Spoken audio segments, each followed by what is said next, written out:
Hello and welcome to Look East. In the programme tonight, a tax on sickness.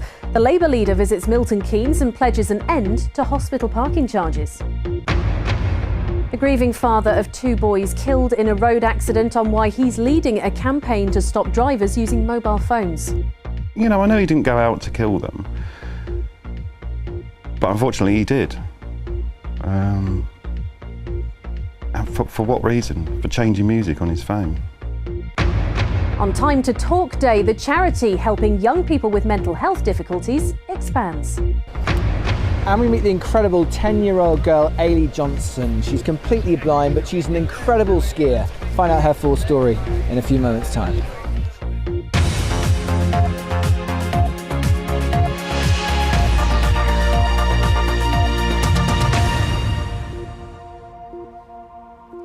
First tonight, the Labour leader Jeremy Corbyn has been at Milton Keynes Hospital today, promising that his party would end car parking charges in all NHS hospitals in England.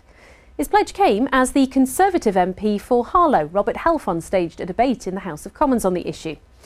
Parking charges raised £174 million for hospitals last year.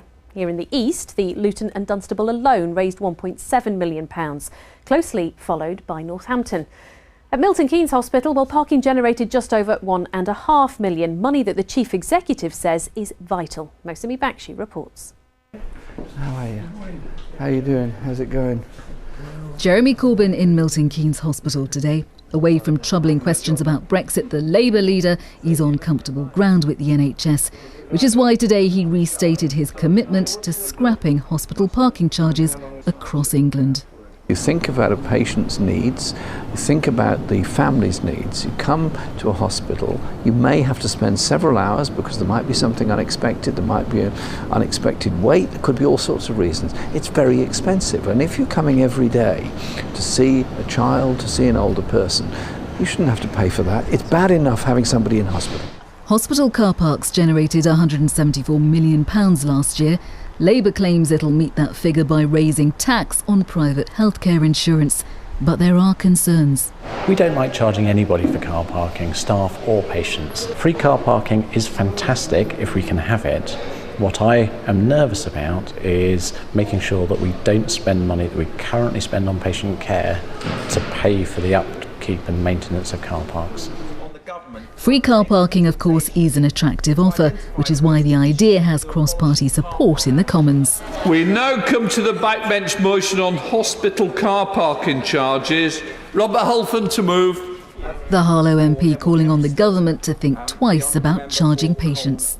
The charges are a stealth tax on drivers using the health service. The parking charges are the bane of people's lives. No one goes to hospital out of choice. They go because they have to. No one chooses to be ill. Last year, Milton Keynes Hospital had around £400,000 of parking charges to spend on improving security on the site. They remain, however, a sticking point for visitors. For most people, you know, it's something that really can be a barrier, and also for people in the hospital, to get people to come and visit them. You know, it just all adds up. I've been coming up here for 5 days now, and it's on average £4 a day. So it is all adding up. It was all smiles on the ward today as Jeremy Corbyn chatted to staff, but in opposition he can do little to make car parking fees a thing of the past. And as you can see, Mo is back with us tonight. Mo, we saw in your report that debate in the Commons today. What's the government said?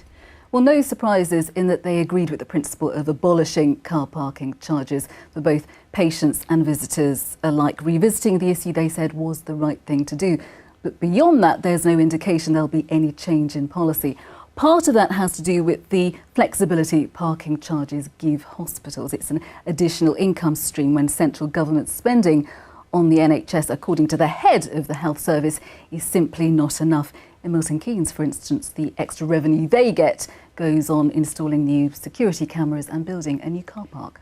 But there is support for this within the Conservative Party. Yes, you saw Robert Halfon in my report long before it was part of the Labour Party's manifesto. This was a personal crusade for the Harlow MP, but it's hard to see whether his debate will see any changes in the current climate when eking out any extra money for the NHS is proving so difficult.